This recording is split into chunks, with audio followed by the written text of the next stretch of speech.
Have you ever caught yourself mid-sentence and thought, wait, don't say that. That's too much. Or maybe you've smiled when you didn't feel like smiling, nodded when you didn't agree, laughed even though the joke didn't land. Of course you have, because you're human. It's in our nature to shapeshift in social situations. If you're autistic or ADHD, that shapeshifting might actually feel essential to keep a job, to avoid conflict, to be liked, to stay safe. And it may feel like more work because a lot of what comes second nature to neurotypicals socially isn't for us. As a result, the version of you that they accept may not feel like the real you at all. Hi, I'm Essie. I'm an autistic and ADHD therapist. Today, we're going to explore where that pressure comes from. Why do so many neurodivergents feel like we have to perform? What happens in our brains and our bodies when we do? And what does it actually cost us to live behind a mask that was never made for us? Masking doesn't start in adulthood. It doesn't even start consciously. It begins the moment we notice that certain parts of us make other people uncomfortable. Maybe it's the way we speak, too fast, too blunt, too literal. Maybe it's the way we move, flapping, fidgeting, rocking. Or it may be how we react, too quiet when we're supposed to be excited, too loud when we're supposed to stay calm. And often it starts in childhood. For many of us, our first teachers came in the form of reactions we got from other people. We learn quickly what earns praise and what earns silence, what gets you invited back and what gets you left out. You figure out, often without words, that it's safer to hide the parts of you that don't match the normal template. That's social conditioning, and for neurodivergence, it happens in thousands of tiny moments across our lifetimes. For example, a teacher asking, "Can you just act like the other kids today?" A parent sighing because you've asked another weird question. A friend who stops texting back after you infodumped about your favorite topic. None of these moments alone have to be cruel to be impactful. What they teach you is simple and devastating. Be less like yourself and more like them. And that's where the mask starts forming. It's less a matter of being dishonest than being perceptive, noticing when we're not welcome. It's about how our brains, in a beautiful act of self-protection, start adapting. We learn the unspoken rule, you have to shrink to stay safe. And for many of us, that rule becomes so ingrained, we forget there was ever another way to be. Sociologist Irving Goffman once said that life is like a stage, and we are all actors performing roles. He called it the presentation of self, the idea that we all wear different faces in different spaces. There's the front stage where we perform for others, at school, at work, on social media, and there's the backstage where we're supposed to be real, at home, alone, unobserved. But if you're autistic or ADHD, that backstage often doesn't exist. The performance doesn't stop when the audience leaves because the audience is everywhere. It's your classmates, your coworkers, your partner, your family. Sometimes it's you. Many of us keep performing even in our most private moments because we've internalized the expectation. We monitor our tone, we overanalyze our reactions, we rehearse conversations before we even have them, and replay them after they're over. We don't even realize we're doing it because it's no longer a choice. It's become survival. This is where social scripts come in. A social script is an unwritten guide for how to act in a given situation. Neurotypicals pick these up through intuition, experience, and subtle cues. But neurodivergents, we often have to study them. We learn when to make eye contact and when to look away, how long to pause before responding, which jokes are safe, which stims to hide, which questions not to ask. And we learn all of this through trial and error, usually because we got it wrong first. You start to build a mental checklist. Smile, don't interrupt, don't correct anyone, don't ramble, ask a question back, mirror their body language. Don't talk about your passion unless they ask first. Don't stim, don't be weird. And that checklist becomes your armor. It's also a cage. While these tips don't guarantee social success, they are scripts for acceptability, and they are rarely written with neurodivergence in mind. So we adapt, we perform, we memorize, because on some level we believe if I can just follow the script well enough, maybe they'll let me stay. By now, you've probably realized that masking isn't just one thing. It's a spectrum of behaviors that neurodivergents use to stay safe, be accepted, or simply function in a world not designed for us. Let's break that down. Masking is when we actively hide or suppress our natural behaviors. You're flapping your hands, and then someone stares, so you stop. You're overwhelmed, but instead of asking for a break, you smile and say you're fine. You force eye contact, even though it makes your skin crawl.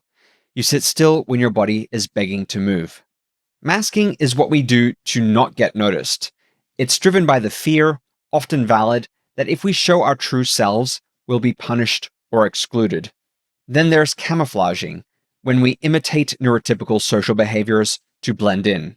We copy facial expressions, we rehearse small talk, we laugh when we're supposed to.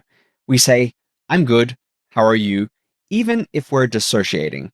We mirror body language, we use social scripts just to get through the grocery store. Camouflaging is what we do to be liked, to seem polite, professional, approachable, normal. And then there's compensating, creating mental workarounds for things that are genuinely hard for us. If you struggle with auditory processing, you might repeat what someone just said or respond with a vague question to stall for time. If you can't read facial expressions easily, maybe you memorize emotional cheat codes. If executive dysfunction is slowing you down, you've probably built elaborate systems of reminders, alarms, apps, sticky notes, and backup plans, all just to keep up. Compensating is overfunctioning just to meet a baseline that others take for granted. All three of these, masking, camouflaging, compensating, share a root. We've been taught that our natural way of being isn't safe, so we edit ourselves in real time to survive. We do it to avoid being misunderstood, mocked, penalized, or even emotionally or physically harmed. And we often get praised for it. You're doing so well. You seem totally fine. You don't look autistic. You're not like other ADHDers I know. These compliments are proof the mask is working. And that's the problem, because the better we perform, the less anyone sees how much we're struggling underneath. Here's something a lot of people miss. You're not too much until someone decides you are. And once that label is placed on you, it changes everything. Sociologist Howard Becker wrote that deviance is not a quality of the act, but of the reaction. In other words, something isn't a problem until someone with power says it is. A kid flapping their hands isn't hurting anyone until a teacher tells them to stop. An adult who misses a deadline isn't lazy until a manager assumes they don't care. This is what labeling theory is all about.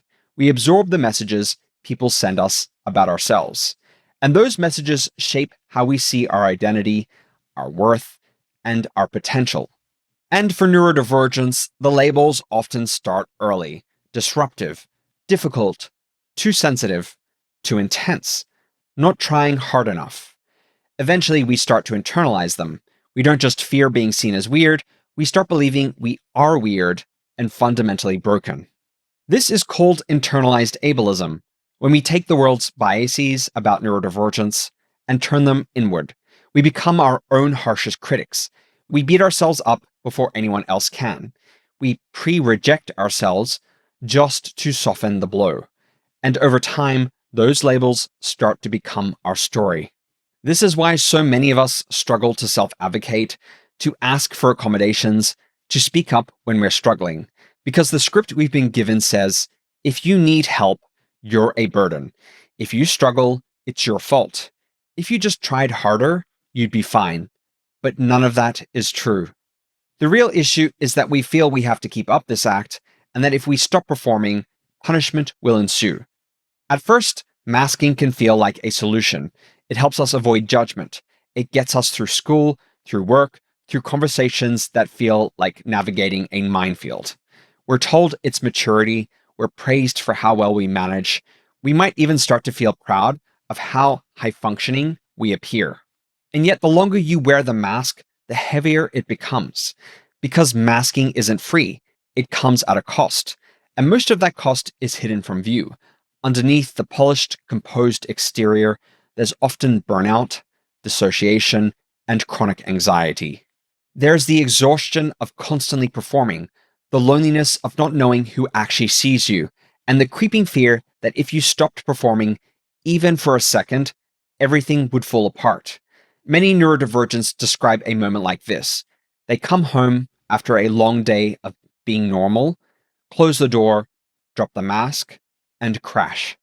Some cry, some go completely numb, some can't speak for hours, some shut down for days. This is proof of a nervous system that's been pushed past capacity again and again. Masking takes cognitive energy. It drains your executive functioning. It dysregulates your sensory system, and gradually it chips away at your sense of self. You may find yourself asking, do they like me? Or just the version of me I've curated? Am I good at what I do? Or just good at pretending? If I stopped hiding, would anyone stay? This is where imposter syndrome grows. This is where burnout begins. This is where anxiety and depression take root, because we've often been living as someone else for so long just to stay afloat. So when people say, well, you seem fine, what they're really saying is, your mask is working. But behind that mask, many of us are barely holding it together. Unmasking doesn't mean tearing the mask off all at once.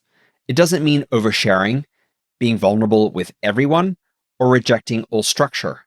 It means starting to notice the difference between your true self and the role you've been performing. It means asking gently, what would I do right now if I wasn't trying to be appropriate? What's the version of this that feels good to me?